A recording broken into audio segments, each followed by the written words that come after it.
I sat down last week with a pencil and a scrap of paper, and I added up what a family spends on laundry soap over 30 years of running a household. Not the mortgage, not the car, just laundry soap.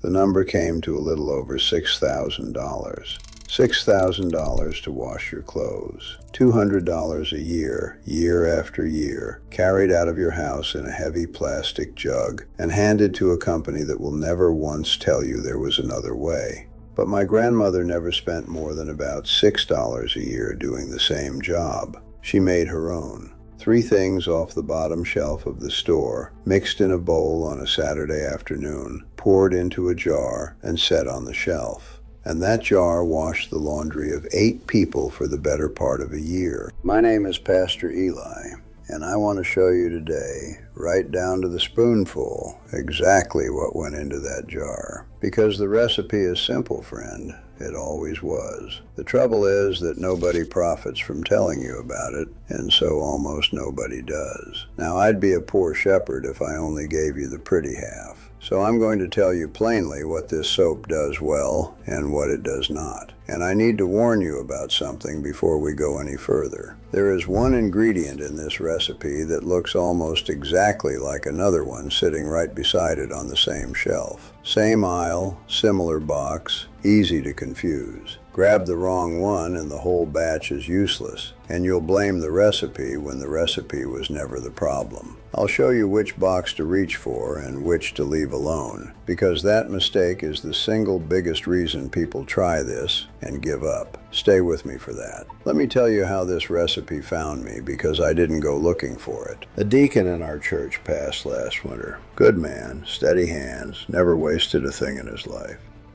His daughter was going through the house afterward, and she brought me a box of his grandfather's things. Old tools, a Bible with the binding held on by twine, and a small notebook with a cardboard cover, filled front to back in pencil, entries going back to the 1920s. Feed prices, planting dates, weather notes. And in the back, in handwriting so small you'd need a glass to read it, there was a recipe. 3 ingredients, a ratio, and 1 word underlined twice in dark lead. Washing. Not baking. Washing. That old man knew, 60 years before I was born, that the mix-up between those 2 words was the thing that would trip people up. He underlined it twice so whoever came after him wouldn't make the mistake. My grandmother had the same recipe. She never wrote it in a book. She just made it every few months, the way you make supper. It was part of the household, the way the stove was, and I watched her do it from the time I was a boy. But holding that notebook in my hands, seeing the same knowledge written down by a man I never met from a different family in a different county, that's when I understood this wasn't one woman's habit. This was a whole generation's common sense.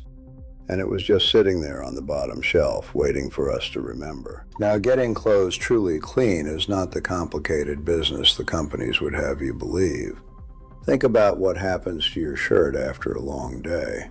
The collar, where your neck sat all afternoon, holds a ring of body oil. The underarms hold dried sweat. The cuffs hold whatever your hands touched from morning to supper. All of that grease and oil is the real enemy, because that is what glues the dirt to the fibers. Without something to break that grip, all the hot water in the world just pushes the grime around without ever lifting it out. And the minerals in your tap water, if your water runs hard, fight the soap before it can even reach the dirt. They grab onto the soap and turn it into a dull film instead of a cleaner. So a good laundry soap needs to do 3 things: break the grease, soften the water, and scrub the grime loose. 3 jobs. And every one of them is done by a cheap, plain, quiet thing on the bottom shelf that's been there for over 100 years, while we walked right past it to grab the $25 jug. So let me give you the 3. Write them down if you can. The first is a plain bar of soap, a laundry bar like Fell's Naphtha, or that big pink bar called Zote that the old folks have always sworn by. $1, maybe $1.50. You grate it on a kitchen grater, the same way you grate a block of cheese. This is your actual soap, the part that grabs the grease and lets the water carry it away. One plain bar does the same cleaning job as the tiny bit of real soap hiding inside that $25 jug. The rest of the jug is water, dye, and a perfume that does no cleaning at all. But we'll come to what that perfume really does a little later. The second is borax, a yellow and green box on the laundry aisle, $4 or $5. Borax is a plain mineral that's been mined the same way for well over 100 years. What it does is soften your water, settling the minerals in your tap water that would otherwise fight your soap and leave a cloudy film on your clothes. Without borax, the soap spends half its energy wrestling the water instead of cleaning the cloth. With it, your soap and water work together. Now the third. This is the one the old deacon underlined twice, and I need you to hear me the way he meant to be heard. The third ingredient is washing soda. The box from Arm & Hammer says Super Washing Soda right across the front. It sits on the laundry aisle, sometimes right beside another box that looks very much like it. That other box says baking soda. They are not the same thing. I need you to hear that clearly because this one little mix-up is the reason more people give up on homemade laundry soap than any other mistake in the recipe. Baking soda is a gentle thing, fine for a lot of jobs around the house. But it is too mild for laundry. It will not cut the grease. It will not lift the grime out of the fibers. If you build your whole batch on baking soda thinking it's close enough, your clothes will come out dull and gray, load after load, and you'll walk away telling everyone the old recipe was a lie. The recipe was fine. It was the box that was wrong. That old man knew it. He underlined it twice. And now you know it too. Washing soda is the real muscle. It's what makes the water alkaline enough to loosen the dirt and pull it up off the cloth. Look for the words Super Washing Soda on the front. If the box just says baking soda, set it back on the shelf. It's the wrong cousin. There, those are your three. A bar of soap, borax, washing soda. The first time you buy all three, you'll spend $12, $13 total, with most of each box left over for your next batch and the one after that. One batch works out to about $6, and one batch is a great deal of laundry. The notebook called it white gold, and my grandmother called it the same. Now, before I show you how to mix it, a few words of care, because they matter. Washing soda and borax are both strong minerals. Handle them barehanded for a long while, and they'll dry your skin. Get the powder in your eyes, and it will sting. So wear a pair of dish gloves when you mix, and wash your hands well afterward. If your lungs run tender, a $2 dust mask from the hardware store keeps the fine powder comfortable. And for those of you with little grandchildren or pets about, borax is not to be eaten. Keep your jar clearly labeled, up high with the lid tight. Same sensible care you'd give any cleaner. No worry, just care. Here is how you make it. About 15 minutes of quiet work. No stove, no boiling water, nothing heavy to lift. Take your bar of soap and grate it fine on a kitchen grater, about 1 cup of gratings. If your hands aren't as strong as they used to be, and friend, mine have their tired mornings too, break the bar into chunks and let an old food processor do the work. 10 seconds and you're done. Set those gratings out on a plate, uncovered, for a day or two until they go dry and crumbly. My grandmother set hers on a pie plate on the windowsill and let the afternoon sun do the drying. I can still see that light coming through the kitchen window and the clean, plain smell of drying soap filling the room.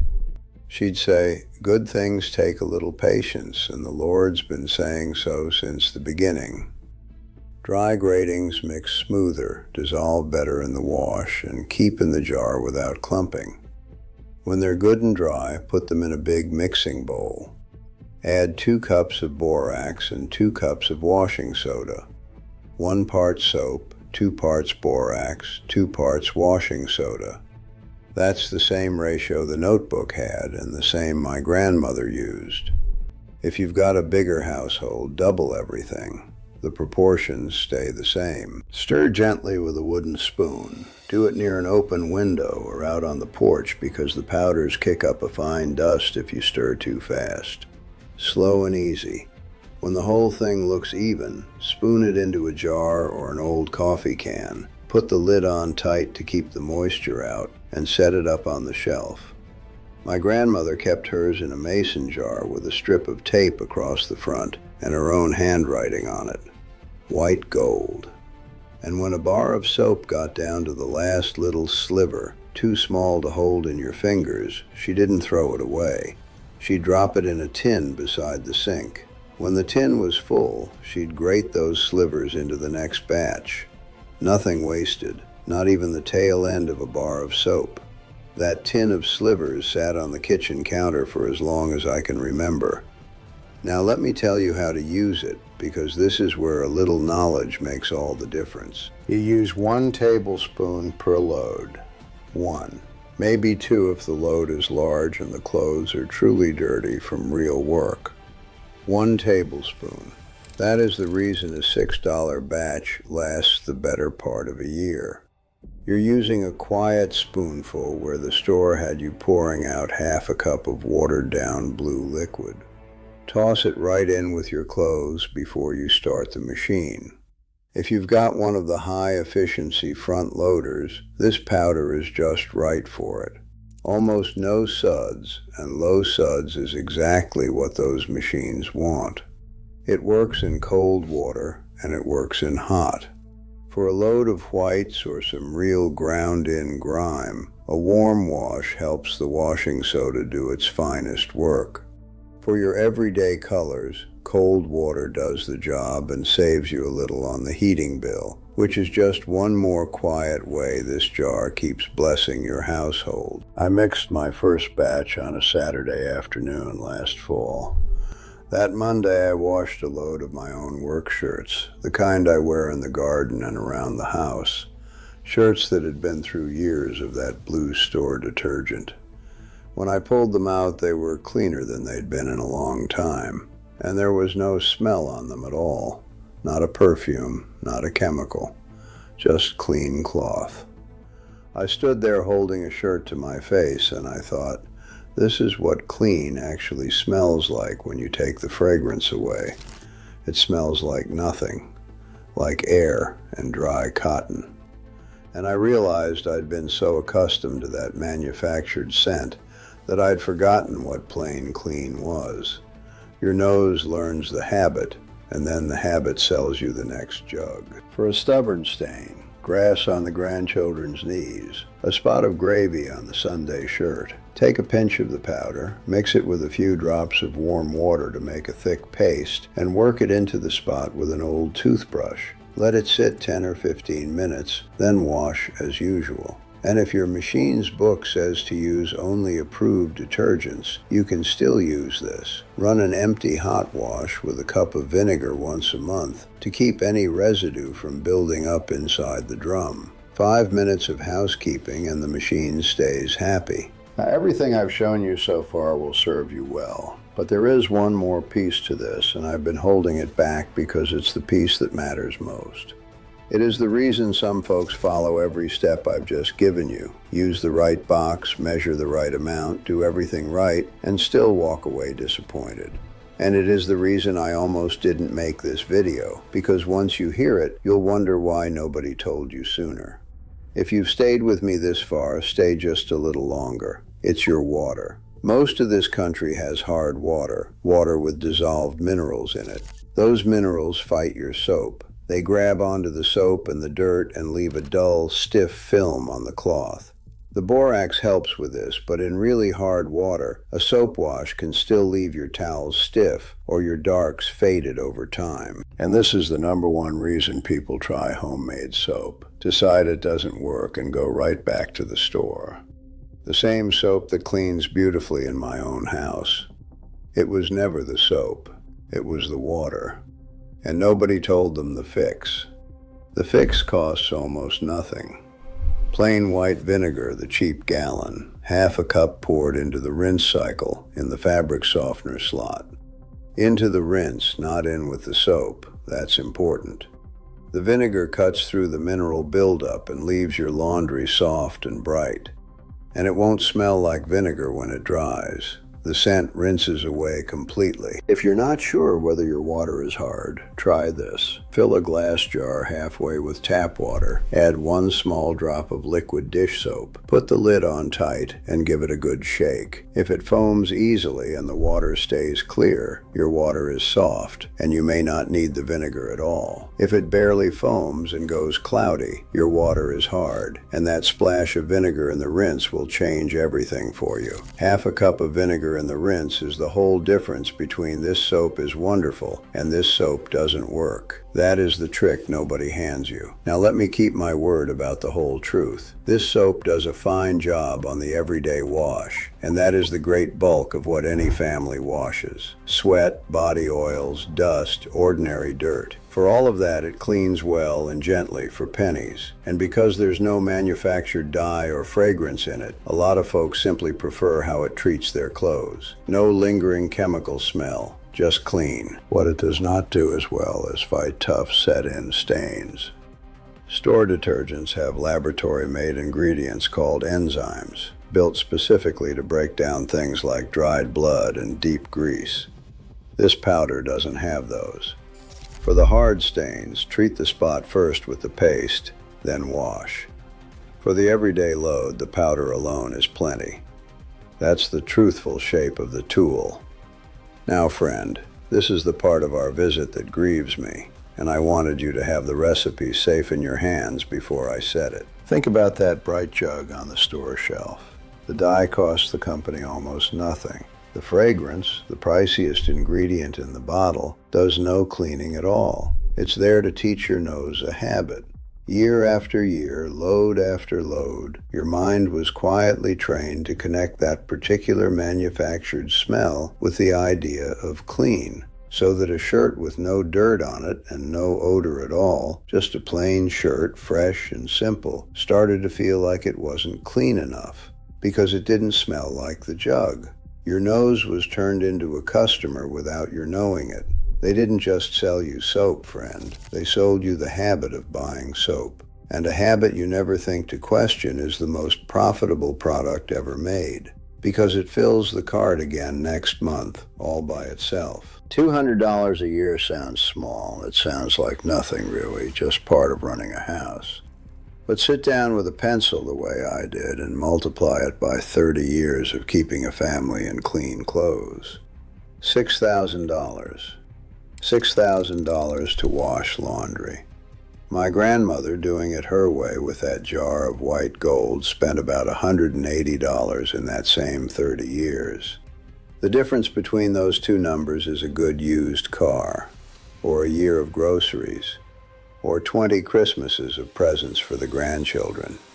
And it went to a company that already had more than enough. I won't tell you there's some wicked fellow hiding the recipe. There isn't.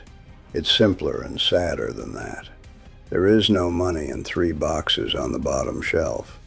Nobody can build an advertisement around a thing you make once and forget about for a year. Nobody sends a salesman to your door for a jar that's already full. So the old way just went quiet. Not because it stopped working, because quiet things don't sell. And only the people who never stopped using them, the ones who filled the jar the way their mothers did, ever remembered the recipe was there. The good Lord said, "Gather up the fragments, that nothing be lost." He was speaking of bread on a hillside after a miracle. But the principle didn't stop on that hillside. It reaches into your laundry room, into your kitchen, into every corner of a house where a faithful person looks at what they've been given and says, "I will waste none of it." The Apostle Paul wrote that godliness with contentment is great gain. My grandmother carried that in her bones. She filled that jar the same way she set the table for supper, with steady hands and a quiet heart. The thrift wasn't a burden. It was part of how she loved the people under her roof.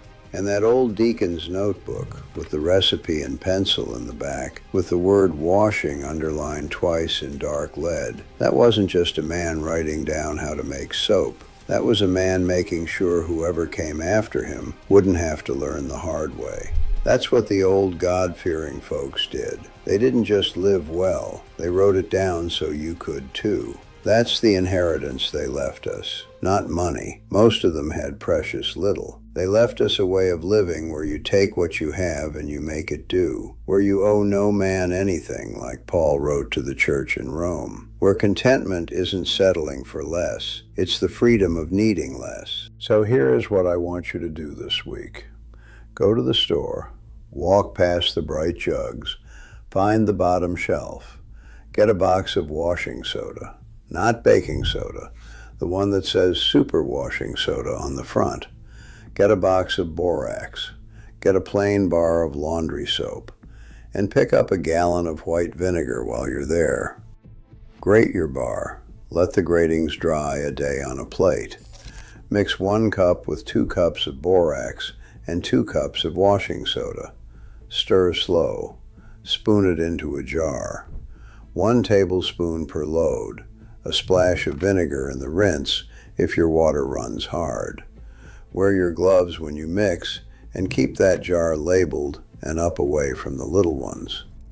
Then tell me, down in the comments, did your grandmother make her own soap? Did your family have a way of doing it? And try that jar test with the dish soap and the tap water. I'd love to know whether your water runs hard or soft where you live.